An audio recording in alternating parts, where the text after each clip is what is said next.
I think that's it. Yeah. Yeah, sure. This is a little crooked, but it should work. Thank you so much. God bless you. Thank you. Thanks. Okay. Okay, so the Elun Ishmat what? Shmuel ben Yosef. And Shulamit bat Naima. The Shemot Shel Aliyah and Shemayim. And Simcha bat Sarah. My grandma-in-law, yeah? Okay, so we're going to start. It's not the most complicated question we've done so far, that's for sure. It says Yehave Daat, the third book, Siman 2. It's a very short Siman. It's much shorter than the ones we've done in the past. And the question is, האם צריכים מן הדין להסיר את שעון היד בעת הנחת התפילין משום חציצה או לא? Do you have to remove your watch when you put tefillin on because it's a hatzitza, it's dividing between your skin and the tefillin? Or is it okay to leave the watch on? So now, the first thing to understand is the first source that Acham Avdiyah brings is Gemara Megillah. Gemara Megillah says, page 24, just like all Gemaras, it starts out on topic and it goes off topic, always, whenever the Gemara starts. So it's talking about Megillah, which is the story of Purim, but eventually it just starts veering off and going into all different topics. And Gemara Megillah, towards the end, starts going off into the topics about shul, about reading Torah in general, about mezuzah and scrolls and all this. And Shaliach Sibur Hazanim. And so the Mishnayot are talking about people who can't serve as a Hazan or a Kohen. And here's one of the Mishnayot.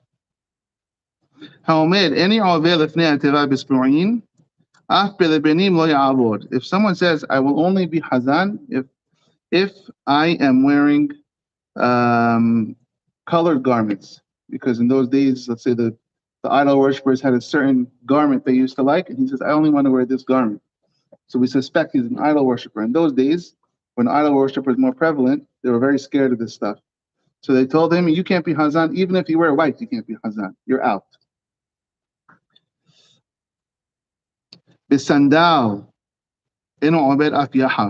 if he says, I will only be a Hazan if I'm wearing shoes, but if you ask me to not wear shoes, I'm not going to be Hazan. Also, same sort of a thing. Tell the guy, whether you're wearing shoes or you're not wearing shoes, you're out. The Hazan, you're going to see a pattern. The Hazan can't start making all these stipulations, like weird stipulations to the Beit Knesset.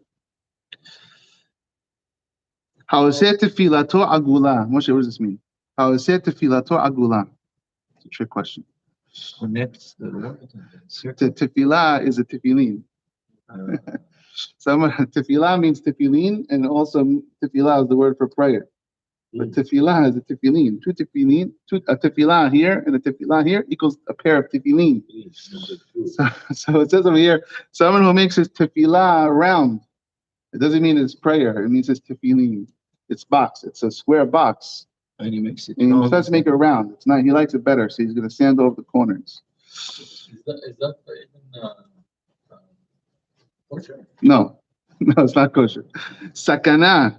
It's sakana. It's dangerous. Gemara says, first of all, what you're doing is dangerous. The head is very soft on top.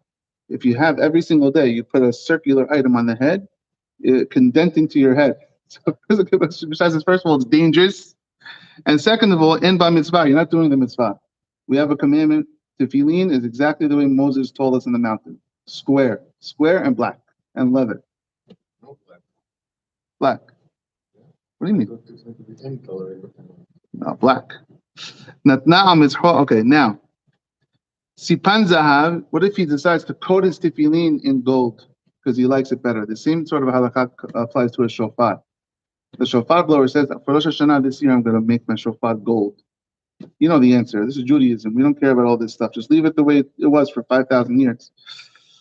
Sipan zahav v'natana bet unkili shelo hareze derech hachitzunim.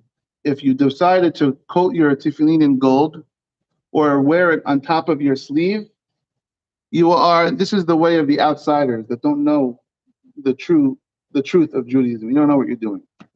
So Mishnah says straight out, the last thing, you can't put your tefillin on your sleeve. It has to be on your flesh. The pasuk says, "Le'ot ayadecha." It should be a sign on your hand. Doesn't mean on your sleeve. It means on your hand. This is the first source that he brings to show that you really don't want anything under the tefillin. You just want to be your skin. And that's how he starts. You look in Mishnah, Megillah, it says you don't want to have a hatisa, a divider, a hatisa, a divider. You don't want a divider. Someone who wears it on his sleeve, he's doing something like the outside people are doing.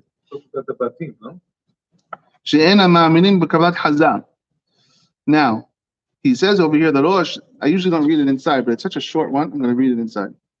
It's literally one page.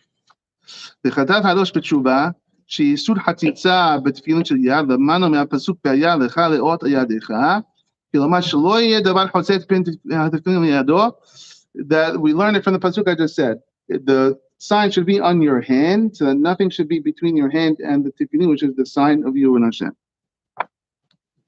Uchmo shedashu Hazal, the Rosh says, is similar to what Hazal, the rabbi, said. Kayotze bazeh, with a similar situation, bezebahim, in the Gemara Zebahim. Gemara Zebahim is talking about the service of the Beit HaMikdash. So it's similar to the service of Beit HaMikdash. Anyone have any idea what we're talking about here? What in the Beit HaMikdash had the same rule? So the Kohanim, the priests in the Beit HaMikdash, the clothing has to be on their flesh. No undershirts allowed. On the flesh. The Gemara goes in Zebahim goes through a whole series of questions. What if he has a dead bug on his flesh? What if he has a hair dripping down to his flesh? What if he has a thread, an extra thread hanging onto his flesh?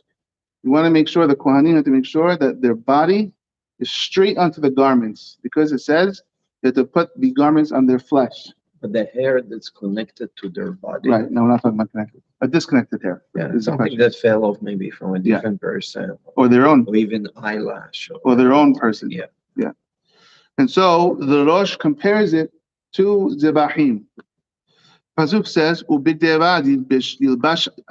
he should wear the holy garments on his actual flesh. What about sisit? No. Sisit? It's a hatita. You can't be more religious than God. God says, put the clothing on your flesh, put it on your flesh. That's what the Rosh says. So he compares it to Zebahim. My father-in-law mentioned, what about the difference between the straps and the head and the boxes? We'll get there in a second. Actually, right now. The Rashba writes, שאין איסור חציצה נוהג בתפילין, אלא במקום הקציצה, כלומר הבית של התפילין שמונחות בו הפרשיות. אבל ברצועות אין דין חציצה נוהג. The Rashba says, yeah, you're right. It has to be straight in your flesh. But what has to be straight in your flesh? The straps is not really what counts. It's the boxes that count. If the box is on your flesh and some of the straps go over something else, it's not called a hatitza. It's not compared. You can compare the boxes to the garments of the Kohanim, but you can't compare the straps down here to the garments of the Kohanim. But if we go to the text, Pshatam leot al yadecha, it says, so actually the mitzvah is the kshira. Right, that's right, but it's up here. It's up here, not down here. Up here is the main mitzvah. Over here. We learn over here, it's up the upper arm, right? On the muscle here. This is the main mitzvah. This is accustomed to do, which we'll see in 1 second. Good, Moshe? Yeah? But the fact we say it's up on top, it's halacha misinai. We said that's how chachamim. Now you have the people who take the Torah literally. They will put they will put it on their actual hand, and right between their eyes, or over here. We don't take it literally. You have Mesorah, right? So it's up here. So the Rashba writes, you're right. You have to make sure it's on the flesh, but only the boxes. And then the Rashba finishes off and says, he says, I'm only writing you what the actual halacha is. But for practicality, if you're going to ask me what you should do, go after the custom to have nothing under your straps. So the Rashba tells you the halakha, and then he throws a little wrench in there at the end. I'm not telling you what to do. I'm only telling you the law. What's the difference? Okay. The Ramah in a Haggah. So now the two Shulchan Aruchs I want to show you. So Shulchan Aruch, this is Siman 27, the laws of tefilin. So there's two Shulchan Aruchs. You want to read one? Yeah. Sure. Since it's your father's, it's in memory of your father, yeah? Shulchan Aruch 27. We'll do number 2 and number 8 right here. Yeshli is ahead. Oh, hold on. 27. 4. Here, 4. And this. Here, 4. Kavod. Oh, yeah. לא יהיה דבר חוצץ בין תפילין לבשרו. לא שינה של יד, לא שינה של ראש. English. You shouldn't have anything separating בין tefillin to the flesh. Lo, the box of the. So I guess he's saying when we say lo, we refer to the box. Doesn't matter. Both of them. Yeah. Lo shena shel yad. It doesn't matter if it's a hand or the head. Or down, right? אגב, ודווקא בתפילין, אבל ברצועות אין להקפיד רשב"א. So that's the Rashba that we just broke. So if you look at Shulchan Aruch, you see the Ramah writes, this that we're talking about, you can have a separation, it's only the boxes, like you said, not the straps, and these are the words of the Rashba, this Rashba that we just learned. Yeah. Now let's do number 8. אורך רצועה של יד כדי שתקיף את הזרוע. This is important. Let's do English. The length of the strap of the hand is so it will. How long does your tefillin have to be? Yeah, it could be going around the arm. ויקשור ממנה הקשר ותימתח על אצבע אמצעית. Okay, hold on. So the question of Malav Shulchan is, how long do I need my tefillin? If I want to have the shortest tefillin on record, I want to have I'm in a very tough place, I want to use a child tefillin, what's kosher? And so he says, Moshe, as long as you can wrap it around once, yeah, and then go straight to the fingers and finish. If you did this, you just fulfilled the mitzvah of tefillin. You put the box once on the fingers, you did the mitzvah of tefillin. Continue. However, ונוהגים העולם, there is a custom. The custom is לכרוך על הזרוע 6 או 7 כריכות, to wrap it around the arm 6 or 7 times. That's the custom. That's the custom. אגב, ואין לכרוך הרצועה על הטיטורה כדי לחזק על היד. That's the next one. Next one. So, Maran Shulchan Aruch says straight out that these are not actually required to fulfill the mitzvah, right? So, some things that, I teach the bar mitzvah boys a lot of times. And a lot of my boys are public school kids. They're not very observant. And sometimes I always try to encourage my boys after bar mitzvah to keep putting tefillin, always. And I tell them, I know what's going to happen. You're not going to want to do it. You have to run to work. Your parents don't understand. Just put the box on. Make the berachah quick. Go like this. Put the head on. Shema Yisrael. Yalla. Do it quick. You could be Yotzei the Mitzvah. Mashmanu says very easily. We do things nicely. We have customs to do all these straps, but it's not required the halakha. Okay? And based on this knowledge, right? Based on this knowledge. But once the customs kick in at that level, let's say any one of us over here, one day says, really, today I can't make it. Can you do one and to be the Yehave? Since all your life, the custom and the right way was to do all around? Yes, you're fulfilling the mitzvah. Is it the Zelim V'Arvehu? Is it you're glorifying? No. But you're still you're checking in the box. You're checking in the box. Yeah. Okay. And so some people have a problem with this Rashba. The Magen Avraham writes, what is the Rashba telling me? I'm telling you the halakha, but I'm not telling you what to do. Halakha is what to do. And so a lot of the poskim, they push off the end of the Rashba and they say he's just being humble. Saying, I'm not telling you what to do. The law is the law is the law. Hajj, as we say. That's the law. And so the poskim, they push off that little end blurb from the Rashba and they say, you can have a hatitza on the bottom, on the straps. You should not have a hatitza on the top. Especially with what we just learned, that you really don't even need to do this strap according to the law. So if I didn't do the strap, I would be Yotzei tefillin. So if I did the strap and I put my watch under it, I'm not yotzei tefillin. It's not a required part. And there's a reason why it is kosher if you put the strap over the watch. Literally over the watch, or the watch is on the way and you skip it? No, look, literally either one. Now, if you want to do the minhag and have the 7 before the watch, that's beautiful. But if someone did it on top of the watch, are you going to yell at him? Sometimes when you have the knowledge, you become a nicer person. Before you knew all this, you're going to walk over to the guy and shoot, hey, you can't put this strap on your watch, right? If one of the 7, you only have 6. But now that you know Shulchan Aruch, hey, this guy's fulfilling the mitzvah. Leave the guy alone. Right? You become a nicer person when you have the knowledge behind you.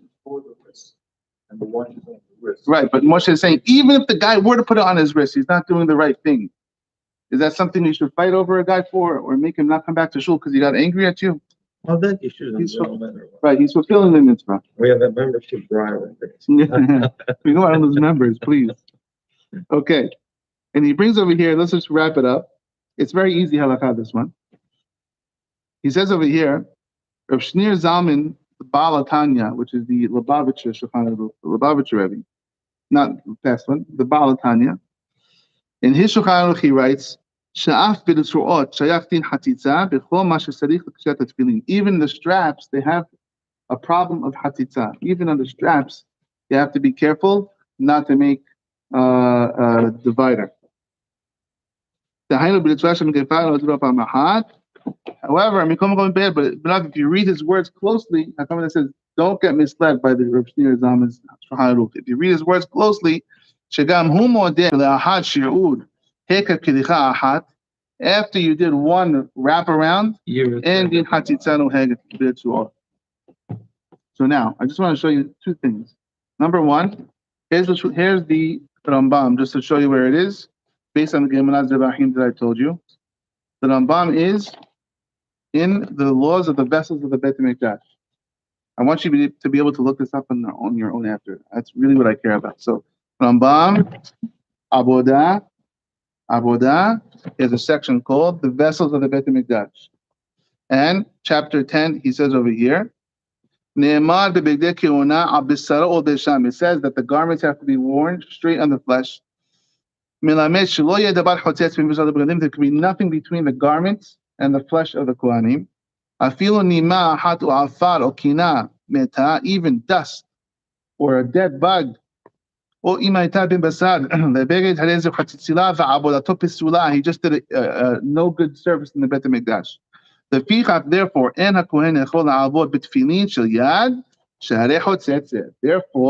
a Kohen in the Beit HaMikdash cannot put tefillin on.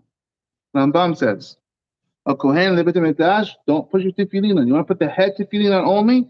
You can put the head one only. You cannot put the arm tefillin if you're a Kohen in the Beit HaMikdash.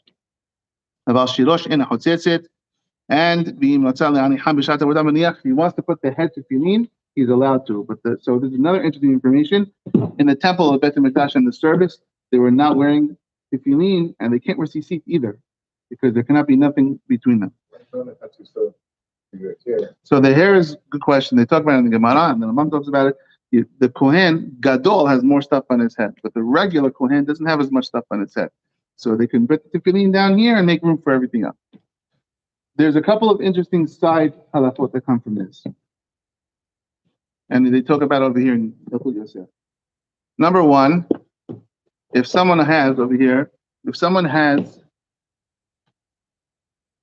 a cast, they hurt themselves and they have a cast, God forbid. What do they do with tefillin? If it's all over the arm, then I suppose you can put it on the other arm. Better not. So if you can fit, so now with this knowledge, if you can put the box on, obviously, but I'm saying if it's all and over one the strap, arm, and run down to your finger and you're done. Or keep going. But what happens if a guy has it? If you have it over here, so the halakha is, put the tefillin on top of it, and don't make the beracha on the yad. Make the beracha when you put the roshes. Don't switch the head. No, keep it on the same one. Don't make the beracha on the yad, because it's maybe a hatzitza. Put it on the head. Because this is your strong hand. Yeah, but it's a temporary thing. Exactly. Why don't we say because it's a temporary strong hand? It's temporary. But hold on, another question. If a guy has a tattoo on his arm, or a Kohen has a tattoo on his body, can he serve in the Beit HaMikdash? No. That I don't know the answer to this. So But I tell you a she'ela that I heard someone. It wasn't like a gadol, but somebody said he wasn't very dati, but he was makpid on tefilin.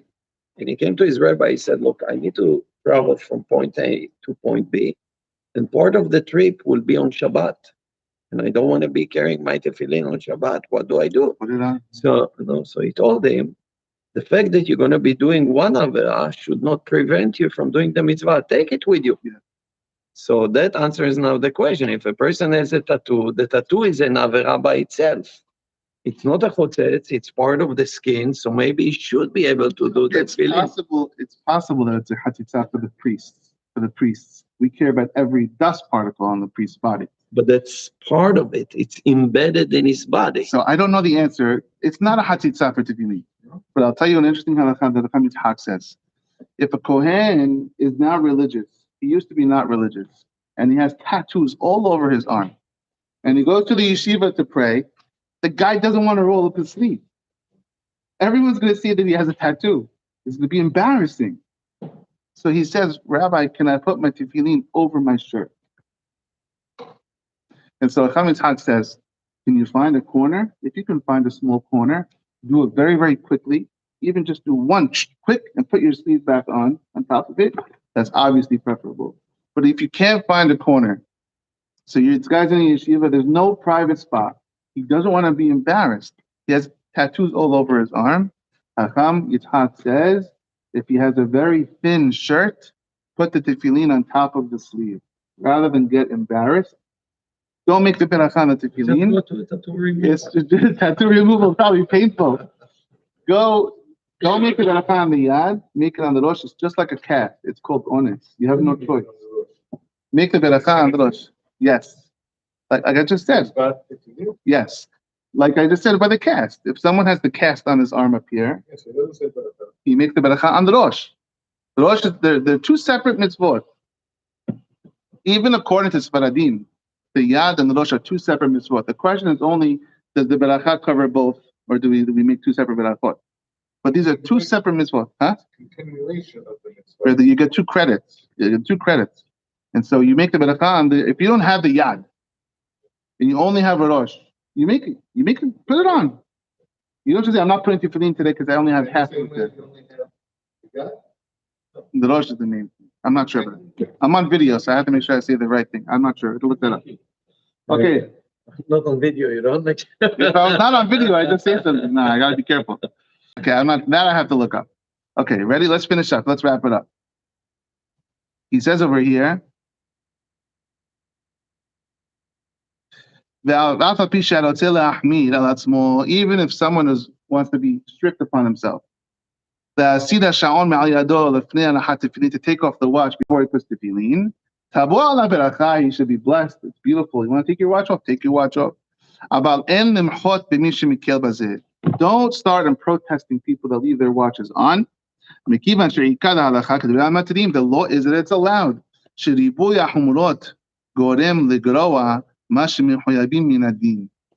When you start getting so involved, when you start getting involved in so many stringencies, you start losing.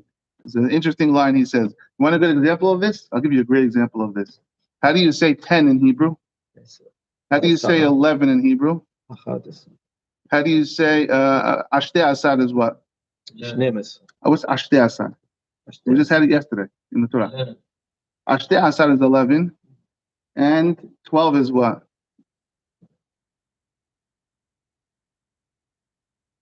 Ashtei. How do you say 10 in Hebrew? Nesser. How does it work? You add a letter, you lose one. Ashtei Asad. Ashtei Asad would be 12. Yeah. Ashtei Asad would be 11. You added the letter, you lost one. That's the example. Add a letter, you lost one. Okay? So therefore, don't protest. Don't protest. Like I said before, it's always, don't protest unless you really know the halakha, honestly. Not just you read 2-second halakha on me. You have to know the halakha if you want to start being a protester in shul. What does he say here? Let's finish up. Bisichum, summary. Misad adin, from the letter of the law, en tzorech le'asir t'sha'on hayav zhat ha'adin. You don't have to take off the watch, leave the watch on.